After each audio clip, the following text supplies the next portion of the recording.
Hey everyone, I'm Brian. Thanks for joining me on my YouTube channel, Chords and Notes. I hope you're all doing well. I wanted to take a few minutes today to review the audiobook Dune by Frank Herbert. It is produced actually by BBC Audiobooks America, and it has quite a few narrators in it, so I'm not going to list them all. This is one of those bucket list books for me. I've been familiar with this book as far as that it exists and that it has a place in science fiction canon. And I've never really read it at all. I have watched the movie that came out in the 80s, early to mid 80s, I believe it was.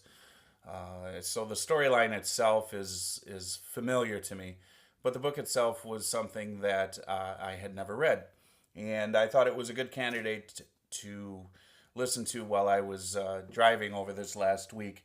And for certain, it's got 18 discs in it, so it's a long read or a long listen. Anyways, what I liked about it, well, number one, it is one of those bucket list books that I always wanted to get to, so I can check that off. But number two, it's one of those epics. I've read a few epics, and I like those types of stories. Lord of the Rings, Sword of Shannara, that sort of thing. Mainly in the fantasy genre. So I wanted to bridge out into science fiction a little bit and find out what this world of Dune really was about beyond what the movie showed. I think the story was wonderful. It had a lot of vibrant explanations and plots within plots and a lot of characters. What I think the author did very well was not overly describe everything in his world or universe. He took the time to describe the things that were important. There were a few times where I thought, the descriptions were just too in depth or didn't really move the plot along very well, at least for my taste. But I think he did a really good job at character development, especially the main character, Paul Atreides, or Paul Muad'Dib, as he would become known later in his life, and the journey that he took and what happened to get him to fulfill that journey, or at least to take that journey as someone of prophecy. I don't want to get too deep into everything behind him because it's very detailed, and like I said, it's layers within layers, plots within plots, that sort of thing. And this is just a basic overview of the book. So, Frank Herbert, who did die, I think it was 1986. I believe this book was written sometime in the 60s, 65, I think, is when it was published. I think it was pretty groundbreaking for its day and age. It certainly built off of a lot of things that are familiar within human culture that we know today. He took bits and pieces from different cultures, and he sort of made this amalgam and put his own sort of stamp on it to make it a little bit more authentic and a little bit more believable in the realm of science fiction.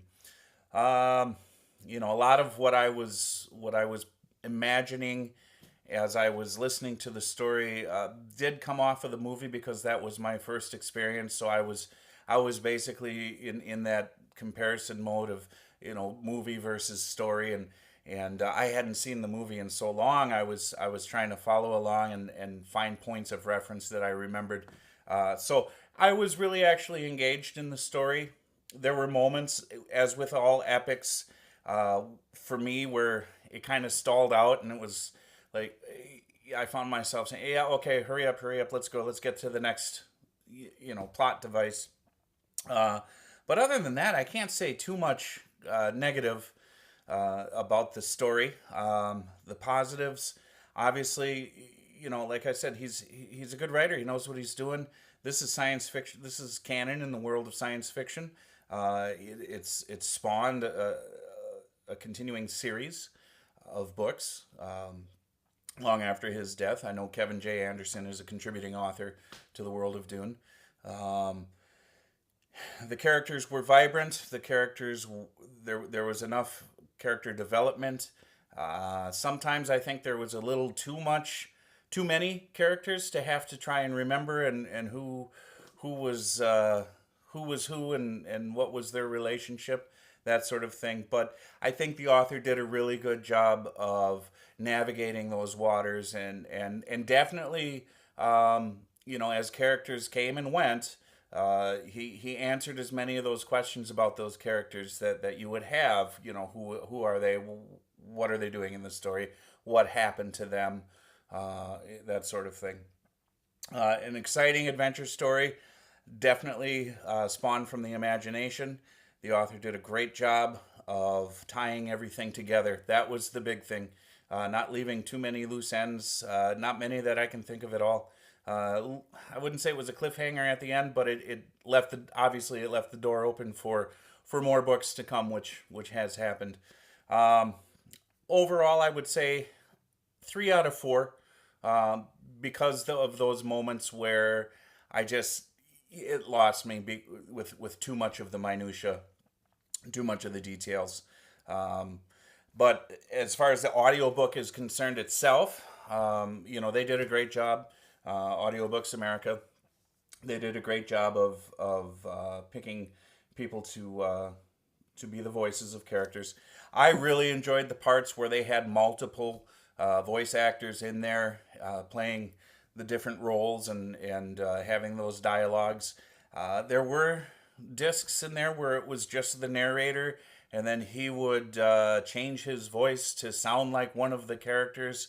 But then in the next sequence, they had different actors voicing the same characters, and it was kind of annoying that way. I'm not quite sure why they did that, and quite frankly, I didn't want to research as to why they did it that way. I was just, I was happy to listen to it and give my review. So, 3 out of 4, Dune by Frank Herbert. Definitely, if you're into science fiction, this is one that you would have to read at some point or listen to. And that's all I have for you today.